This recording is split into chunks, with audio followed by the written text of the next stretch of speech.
kerajaan amat mengalu-alukan konsep pembinaan secara kaedah bina dan kemudian jual, build up then sell, bagi pemajuan perumahan swasta melalui Dasar Perumahan Negara tahun 2018 hingga 2025. Kementerian KPKT telah menggariskan pelan tindakan bagi memastikan peralihan daripada jual kemudian bina kepada bina kemudian jual dilaksanakan secara berperingkat.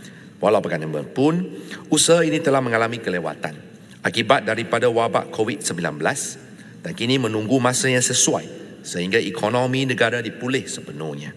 Untuk makluman ahli yang berhormat, kerajaan melalui Dasar Rumah Perumahan Negara menggalakkan konsep pembinaan secara bina kemudian jual dengan nisbah 10% 90% bagi pemajuan perumahan swasta.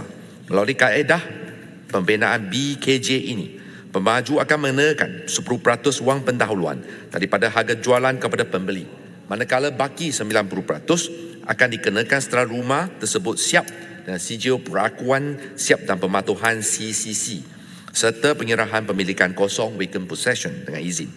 Bagi pelaksanaan kaedah ini, Akta Pemajuan Perumahan Kawalan dan Pelesenan tahun 1966 Akta 118 dan peraturan-peraturan telah memperuntukkan jadual I dan jadual J, iaitu perjanjian jual beli bagi pembinaan pemajuan perumahan secara bina kemudian jual dengan nisbah 10% dan 90%. Oleh kerana konsep BKJ ini memerlukan pemaju mempunyai keupayaan kewangan yang kukuh bagi melaksanakan projek.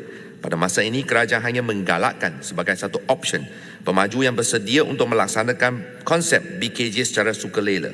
Bagi menggalakkan pemaju perumahan melaksanakan konsep bina kemudian jual, beberapa kemudahan dan insentif telah disediakan oleh kerajaan sama ada peringkat persekutuan maupun peringkat negeri. Dalam merealisasikan hasrat ini, bermula pada tahun 2019, KPKT telah melaksanakan kajian dan pindaan terhadap Akta Pemajuan Perumahan Kawalan dan Pelesenan tahun 1966. Dalam kajian ini juga, KPKT bercadang untuk menambah baik dan memperincikan projek terbengkalai. Cadangan penambahbaikan ini bertujuan untuk memperkasa tabik urus dan pengurusan pemajuan perumahan yang efisien, memastikan hak dan kepentingan pemberi rumah terpelihara selain juga memudah cara pemajuan perumahan swasta ke arah kelestarian sektor perumahan.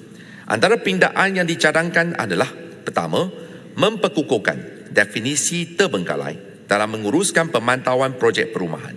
Tafsiran ini akan ditambah baik bagi memboleh pemantauan yang lebih berkesan dilaksanakan oleh KPKT dalam pencegahan projek perumahan terbengkalai.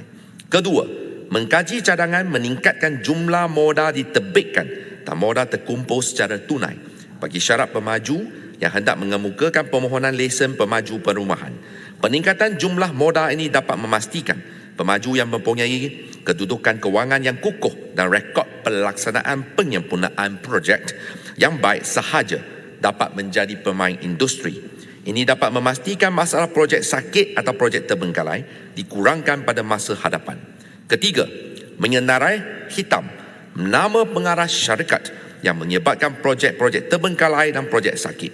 Selain itu, pemaju yang gagah membayar kompaun, Inka Award Tribunal pemberi rumah dan juga melaksanakan pemajuan perumahan tanpa lesen juga akan disenarai hitam dan tidak boleh memohon lesen pemajuan perumahan serta permit iklan dan jualan.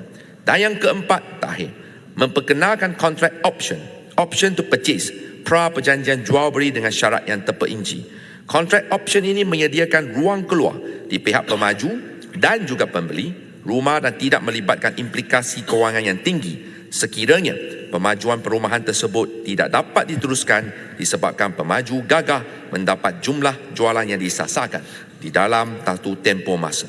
Akhir kalam adalah diharapkan hasrat kerajaan bagi meminimalkan projek perumahan sakit dapat direalisasikan melalui konsep pelaksanaan proses bina kemudian jual ini kelak. Sekian, terima kasih.